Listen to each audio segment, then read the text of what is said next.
So let's take a second and really think about what's happening in the brain and body when we do mental training or visualization. In fact, we can do a little experiment right now that is not unlike many of the classic experiments looking at what's happening in the brain and body during mental training and visualization, in which I just ask you to close your eyes and imagine a yellow cube.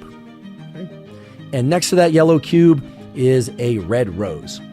And perhaps I also ask you to float or fly up above the cube and the rose and look at them from the top down. And then I tell you to fly back around and land behind those and look at them from the perspective of behind that yellow cube and that red rose. Okay. Now, what the data tell us is that most people will be able to do that. Most of you will be able to do that to some degree or another, regardless of your attention span, whether or not you have ADHD or not. Most of you will be able to do that to some degree or another. We also know from neuroimaging studies in which people are placed into a functional magnetic resonance imaging scanner that during the sort of visualization you just did or that I described, that your visual cortex and associated areas, quote unquote, light up. They become very active in similar but not identical ways to how they would light up and be activated were you to actually look at a yellow cube and a red rose on a screen and perhaps fly above them, virtually of course, and land behind them, virtually of course. Or if you were to actually look at a yellow cube and red rose in the real world, right in front of you on a table, then, get up on your tippy toes and look down at them from the top and then walk around the table and look at them from the other side. So there is some degree of what we call perceptual equivalence between real world experiences, digital experiences, and imagined, meaning with our eyes closed, just in our mind's eye experiences. This is true not just of vision and what we call the visual domain, but also the auditory domain. Okay, so for instance, I could play for you a short motif of a song. Let's just pick something that I think most people know. Goodness, I'm a terrible musician and even worse singer. But let's just take the opening to AC/DC's Back in Black, right? I think I can do that one. It's like, dun, dun, dun, dun. Okay, got it. That's the actual sound, although admittedly a dreadful version of the great AC/DC song Back in Black. But now I ask you to close your eyes, or you could keep them open and just imagine that dun, dun, dun, okay?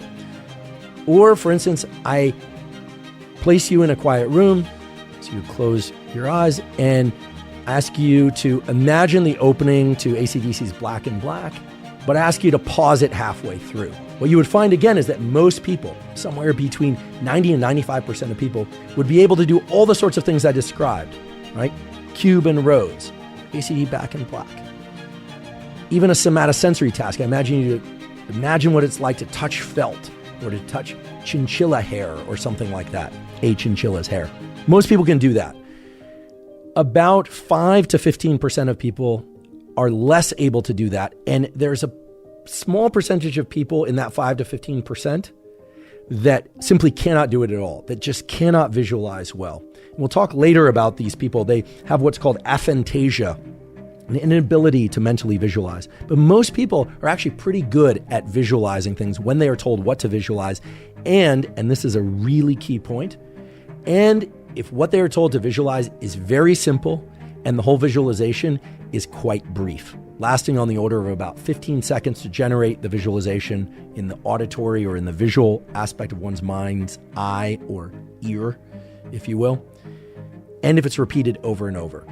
What's far harder for everybody to do, and in fact, what most people simply cannot do, is imagine long extended scenes and stories in their mind that go on for minutes and minutes and involve a lot of different sensory stimuli. The first principle of mental training and visualization, which is that if you are going to use mental training and visualization to its best effect in order to engage neuroplasticity and learning, you need to keep those visualizations quite brief, really on the order of about 15 to 20 seconds or so, and pretty darn sparse, meaning not including a lot of elaborate visualization, not including a lot of sequences of motor steps. What I mean are motor sequences, if you're trying to learn something in terms of physical movement, or visual sequences or auditory sequences, if you're trying to learn things in terms of music or dance, etc., that can be completed and repeated in 15 seconds or less. Now, later I'll give you a couple of specific examples, but if you want to use mental training and visualization, understand this is the key first principle. They have to be very short visualizations that you can repeat over and over and over again with a high degree of accuracy. So you don't want to embark on a mental training and visualization paradigm in which it involves a lot of elaborate stimuli and you have to think really hard and work really hard, even if you're in that category of people who can do mental visualization pretty naturally and easily. Now, if you're somebody who can't do mental visualization, in fact, if you're somebody who has full-blown aphantasia or the inability to mentally visualize, well, then it's especially important that you make those mental trainings and visualizations really brief and very, very simple. Put simply, when we imagine something in our mind's eye or mind's ear, we are imagining the real thing happening. And when I say the real thing, it's not the obvious real thing. Of course, if you're imagining something, that's the thing you're imagining. What I mean is that your brain at the level of neurons is behaving exactly the same way. The speed at which they do things in their mind's eye to the same speed that they do them in the real world. So in telling you this, what I'm saying is that mental visualization at the neural level is identical to real world events. However, when it comes to learning and improving performance in the cognitive or physical domain, they are not equivalent. So this is the second principle of mental training and visualization. As you recall, the first principle of mental training and visualization was that in order to make it effective, it needs to be very brief and very simple and repeated over and over again. The second principle of mental training and visualization is that while yes, mental training and visualization recaptures the same patterns of neural firing in the exact same ways as real-world behavior and thinking, it is not as effective as real-world behavior and thinking. In other words, if you want to learn something, the ideal situation is to combine real training in the physical world with mental training.